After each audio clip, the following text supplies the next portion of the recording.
everyone, welcome back to my channel. My name is Daisy. In Japanese, the te form is really important. In the last video, I showed you how to conjugate verbs into the te form.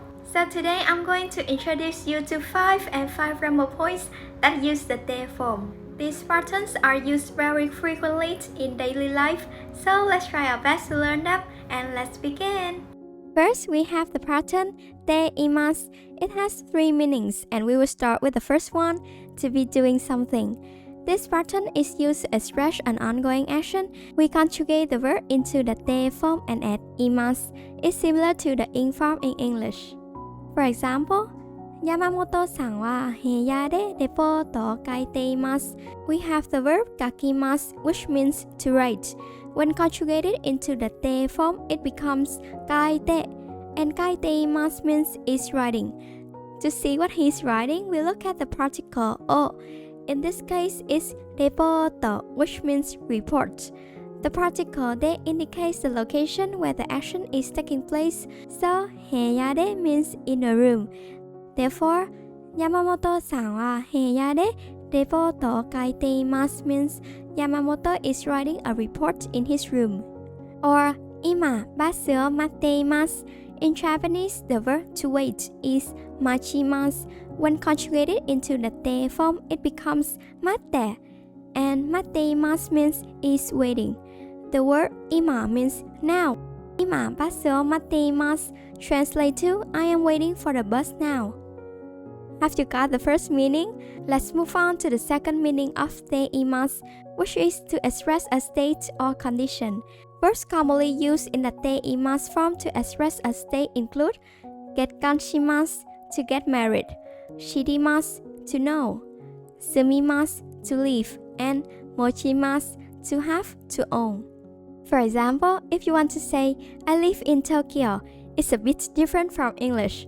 Instead of saying, watashi wa Tokyo ni sumimasu, we need to conjugate sumimasu to live into the te form, which is sunde, and then add imasu, so it becomes watashi wa Tokyo ni sundeimasu. Similarly, watashi wa kekkon shiteimasu means I am married. Getting married is an ongoing state, so we use te-imasu. Or if you want to say you own something like a car or a house, it's also a state. Watashi wa akai kuruma o motteimasu. I have a red car. A special note for this pattern is, for instance, if someone asks you, Aoki-san no denwa bango o shiteimasu ka? Do you know Aoki's phone number? If you know it, you will say, Hai, shiteimasu. Yes, I know it. However, if you don't know, the correct answer is, Iie shirimasen. It's not Iie shiteimasen. This is because you haven't known it from the beginning, right? The last meaning of te-imasu is to express habitual actions that are repeated over a long period of time, or professions. For example, Karina-san wa 𝓒𝓸𝓷𝓽𝓪 de hataraiteimasu. In this sentence, the verb hatarakimasu, to work, is conjugated into the te form hataraite and then combined with imasu. So, Karina-san wa 𝓒𝓸𝓷𝓽𝓪 de hataraiteimasu means Karina works at Sumitomo Bank. Or, Apple kaisha wa 𝓜𝓾𝓷𝓷𝓬 o tsukutteimasu. The Apple company makes mobile phones. And that is all about the usage of the grammar te-imasu. Are you tired?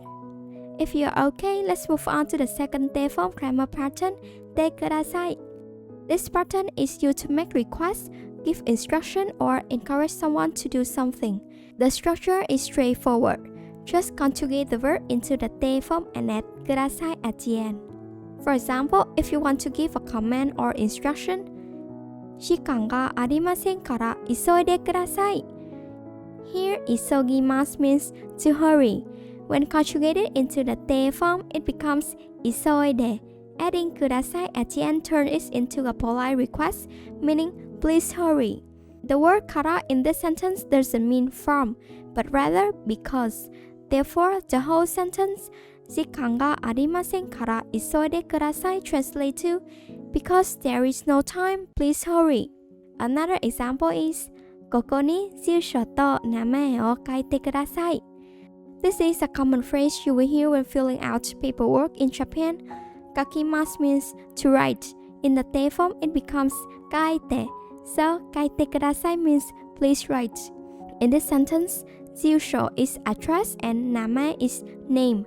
Therefore, koko ni jiusho to name o kaite kudasai. Translate to, please write your name and address here. It's important to note that when using this polite form to give commands or instruction, it's best to avoid using it with superiors or older people to show respect. What about using te-kudasai to encourage or motivate someone? Imagine you are visiting a Japanese friend's house and they say, "Douzo takusan tabete kudasai." In this sentence, the verb is tabemasu, which means to eat. When conjugated into the te form, it becomes tabete. Douzo means please feel free and takusan means a lot. So, douzo takusan tabete kudasai means please eat a lot.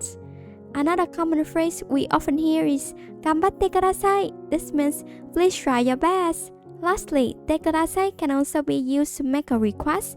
However, to be more polite, it is frequently combined with sumimasen ga, as using it alone could come across as a little rude.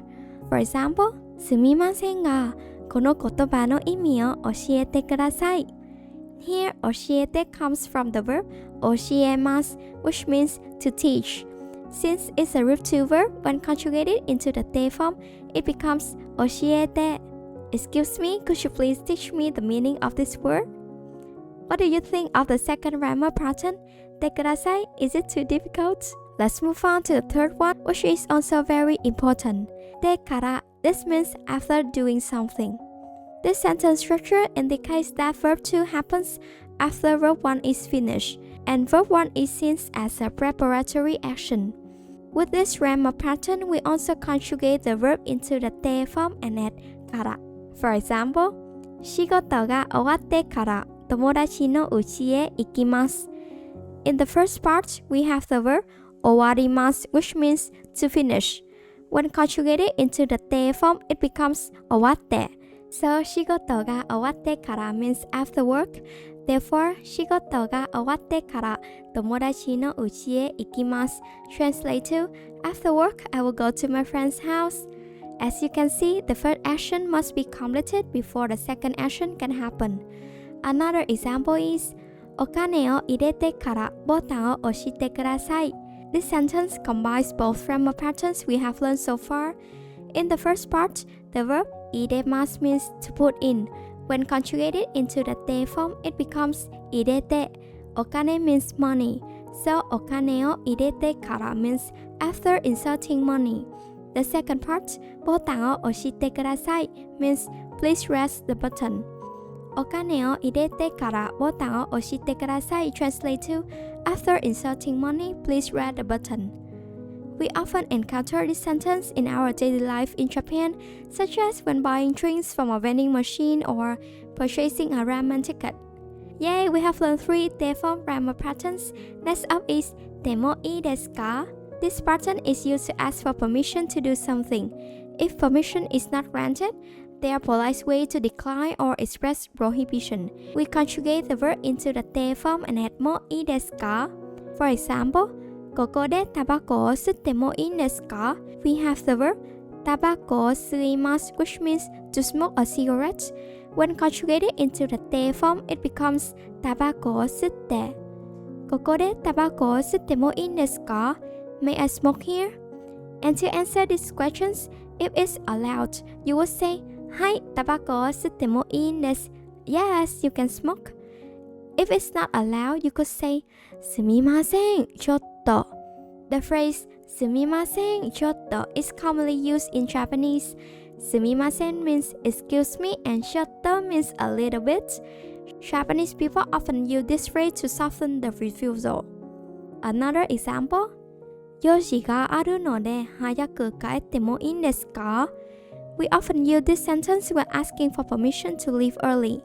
用事がある means I have something to do. ので is because. The verbs 帰ります to return home conjugated into the te form is 帰って。用事があるので早く帰ってもいいですか? Since I have something to do, may I leave early? This pattern is very useful to remember for everyday life in Japan. And the last grammar point in today's video is te wa ikemasen. It means must not or it is forbidden to do something. We conjugate the verb into the te form and add wa ikemasen. Please note that even though it's reading as ha, it's pronounced as wa. For instance, koko de shashi no totte wa ikemasen. The verb shashi no torimasu to take a picture when conjugated into the te form becomes shashi no totte. So, koko de shashi no totte wa ikemasen means taking picture is prohibited here. Or for people under 20 years old, osake wa nonne wa ikemasen. You must not drink alcohol. In everyday Japanese, te wa ikemasen can also be written as te wa ikenai. They have the same meaning. Yay! And that is all for today's video. Thank you so much for watching until the end and see you in the next video.